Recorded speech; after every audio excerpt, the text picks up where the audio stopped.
Welcome back to Timeless Messages from the I Ching. This is Stephen. Thanks for tuning in. If you found this video, there are messages here to help you in your current situation or where the situation is very soon to be moving. Your higher self, your angels, your creator, your divine wisdom, your inner light, your spirit guides have brought you here, and it's no mistake. Pay no attention to the posting date. If you find this 2 years from now or 10 months from now, it's timeless messages to help you with where you're at when you find this video. So the general question I ask is, what are the most important or beneficial messages for the viewers? What are the most important beneficial messages for the viewers? Most important and beneficial messages for the viewer. Most important and beneficial messages for the viewer. Most important and beneficial messages for the viewers. Okay.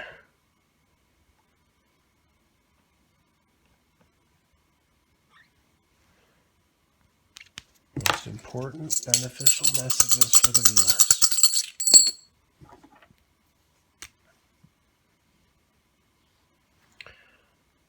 Most important and beneficial messages for the viewers.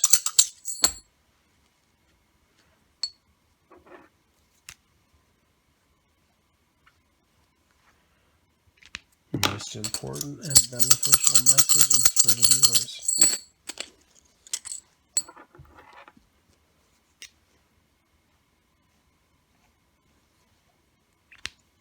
Most important and beneficial messages for the viewers.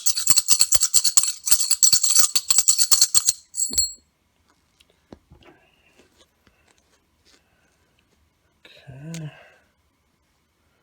One more toss. Make these lines a little bit longer. Most important and beneficial messages for the viewers. Most important and beneficial messages for the viewers. Most important and beneficial messages for the viewers.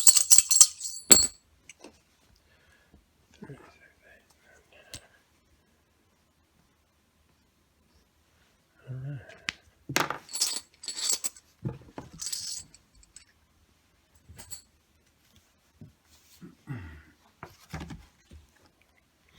In.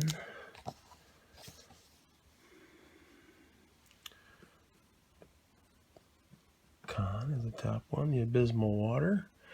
Yin, Yong, Yin, that's doubled. This is a double. This is one of the 8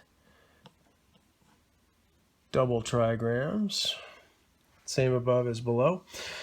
And this side doesn't change. I just put Con over here. And then this would be Tui. See that space under there to put this? Okay, yes. Okay, so Con and Con. Con and Con. 29. And Con and Tui.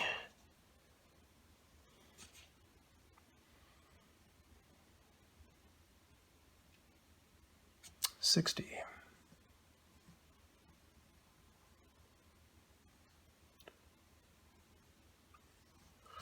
Okay.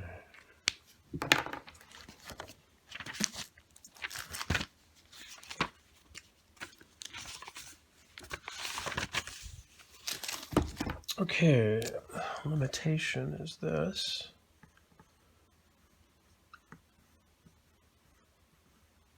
Limitation. And the next one, the abysmal water, of course.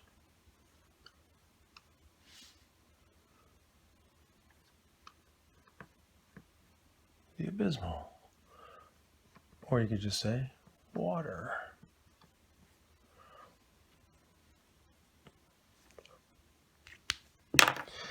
Okay, so relax, close your eyes, take some deep breaths, just listen to the messages in regards to whatever is most pressing in your current situation.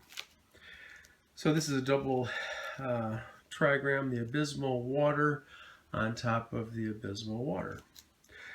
The doubling of the trigram con. The trigram con means a plunging in. A yang line has plunged in between two yin lines and is closed in by them like water in a ravine.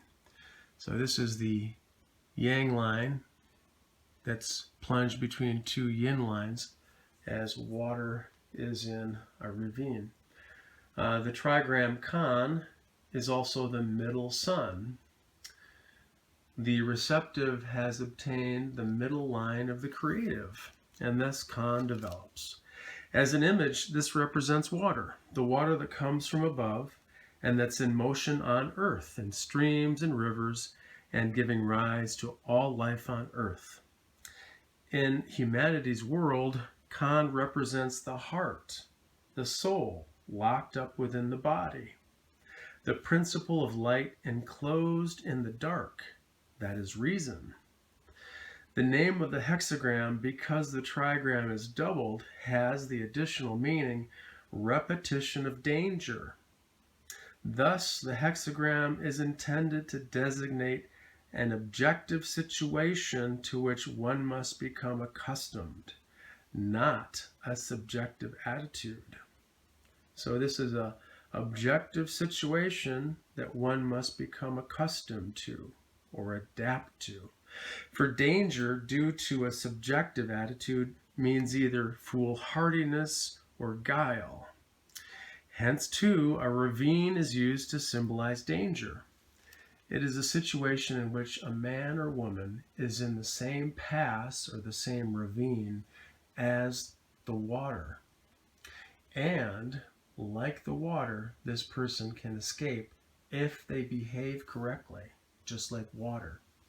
So the archetypal image of a ravine and water in the ravine, and here we are with the water down in that ravine. It's a dangerous situation, but we can escape this situation if we will behave correctly. And how should we behave? Well, like water. The judgment, the abysmal, repeated. If you are sincere, you will have success in your heart, and whatever you do succeeds. Through repetition of danger, we grow accustomed to it. Water sets the example for the right conduct under such circumstances. Water flows on and merely fills up all the places through which it flows. Water does not shrink from any dangerous spot, nor does water shrink from any plunge like a waterfall. And nothing can make water lose its own essential nature. Water remains true to itself under all conditions. And I think Bruce Lee did say, be like water. Thus, likewise, if one is sincere when confronted with difficulties, the heart can penetrate the meaning of the situation. So water remains true to itself under all conditions. And we too need to remain true to ourselves under all conditions. And once we've gained inner mastery of a problem, it will come about naturally that the action that we need to take, and we do take, will succeed. In a dangerous situation, all that matters is carrying out all that has to be done and moving forward in order not to perish by staying in the danger. Properly used, danger has an important meaning as a protective measure. Thus, heaven has its perilous height, protecting it against every attempt at invasion, and earth has its mountains and bodies of water, separating countries by their dangers. So also, rulers make use of danger to protect themselves against attacks from without and against turmoil within. The image, water flows on uninterruptedly and reaches its goal, the image of the abysmal repeated. Thus a superior person walks in lasting virtue, and carries on the business of teaching. Water reaches its goal by flowing continually. Water fills up every depression before it flows on. The superior person follows its example. The superior person is concerned that goodness should be an established attribute of character rather than an accidental and isolated event. So likewise, in teaching others, everything depends on being consistent, for it is only through repetition that the pupil makes the material their own. So water is always flowing. It's continuously filling up the areas, the depressions, the ravines, and the superior person will follow its example. And because they are a superior person, they will be interested and concerned that goodness should be an established attribute of character, not just an accident and an isolated event. So if you are teaching others, everything depends on being consistent, because through repetition, this is how the pupil makes the material their own. So the changing line is the 6 at the beginning. Repetition of the abysmal. In the abyss, one falls into a pit. Misfortune. By growing used to what is dangerous, a person can easily allow it to become part of themselves. This person is familiar with danger and grows used to evil. With this, the person has lost the right way, and misfortune is the natural result. I'll read this once more. So this changing line, the feminine line that changes to masculine here, the 6 at the beginning, by growing used to what is dangerous, a person can easily allow themselves, or can easily allow the danger to become a part of themselves. The person is familiar with danger, and they grow used to evil. With this, the person has lost the right way, and misfortune is the natural result. So this speaks about an image of being in a dangerous position, like being in a ravine with water filling the ravine, and there you are with the water, and you can escape this danger by behaving like water, filling up the whole area and then moving on, and being concerned that goodness is an established attribute of character. You can think of goodness as water filling up all the low places, so it fills up everything. The changing line talks about the idea of getting used to a dangerous situation, and by doing so, the person becomes used to evil. Well, this is not a good thing, because they lose their way in this process, and misfortune is the natural result. So it's very important to take note of, is there something in our lives that we have gotten used to that is dangerous, that is evil? And if so, what do we need to do, or what can we do in this situation so we no longer allow ourselves to be so used to this danger or this evil, and we move away from it? Therefore, we can regain the right way, and fortune can come back to us. Something to ponder and consider. Number 60, the changing hexagram, or the complementary hexagram. The abysmal water can paint the picture of the situation right here. What has been recently, or what is currently occurring, can shift into the second hexagram. That's one interpretation. Or you can consider the first hexagram and the second as different perspectives on the situation that you find yourself in. Either way. So, limitation, the abysmal water above the joyous lake. A lake occupies a limited space. When more water comes into it, it overflows. Therefore, limits must be set for the water. The image shows water below and water above, with the firmament between them as a limit. The Chinese word for limitation really means the joints that divide a bamboo stalk. In relation to ordinary life, limitation means the thrift that sets fixed limits upon expenditures. So essentially, being thrifty, that's a limitation. You're not going to spend lots and lots of money because there's no limitation there. That's one example. In relation to the moral sphere or the moral arena, limitation means fixed limits that the superior person sets upon their actions. The limits of loyalty and detachment or disinterestedness. The judgment, limitation, success.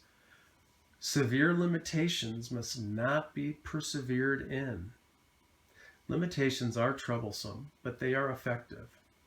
If we can live economically in normal times, then we're prepared for times of want or times of less abundance.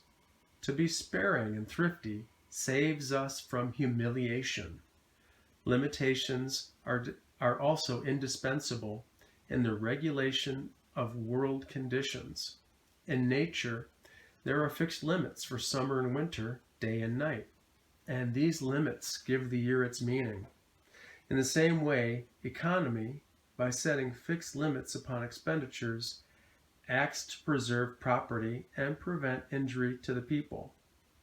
But in limitations, we must observe due measure. If a person seeks to impose extreme limitations upon their own nature, that would be damaging. And if this person should go too far in imposing limitations on others, they would rebel. Therefore, it's necessary to set limits even upon limitation. The image, water over the lake, the image of limitation. Thus, the superior person creates number and measure and examines the nature of virtue and correct conduct. A lake is something limited. Water is inexhaustible. A lake can contain only a definite amount of the infinite quantity of water. That is its peculiarity. In human life, too, the individual achieves significance through discrimination and the setting of limits. Therefore, what concerns us here is the problem of clearly defining these discriminations or limits, which are, so to speak, the backbone of morality. Unlimited possibilities are not suited to a person. If unlimited possibilities existed, their life would only dissolve into the boundless. To become strong, a person needs limitations that are essential for the situation they find themselves in, and they need to also voluntarily accept these limitations and their duty in that situation, whatever that may be. The individual will then attain significance as a free spirit only when they surround themselves with these limitations set forth by themselves and the situation as determined for themselves and as determined by what their duty is. So the good news is that limitations are very important, but we should also be careful not to be too extreme in our limitations. There's a balance there, as in all things. But unlimited possibilities are not beneficial. Therefore, we have to set limitations. So, the second hexagram of limitation saves us from humiliation because we live in a way that is in balance with what the situation we find ourselves in requires.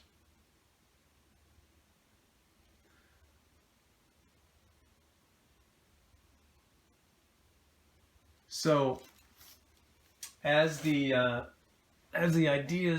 pondering these ideas, the abysmal water and being in that ravine with the water, and how you're going to move out of that ravine, think about the idea of what areas of your life need to have a little review of limitation.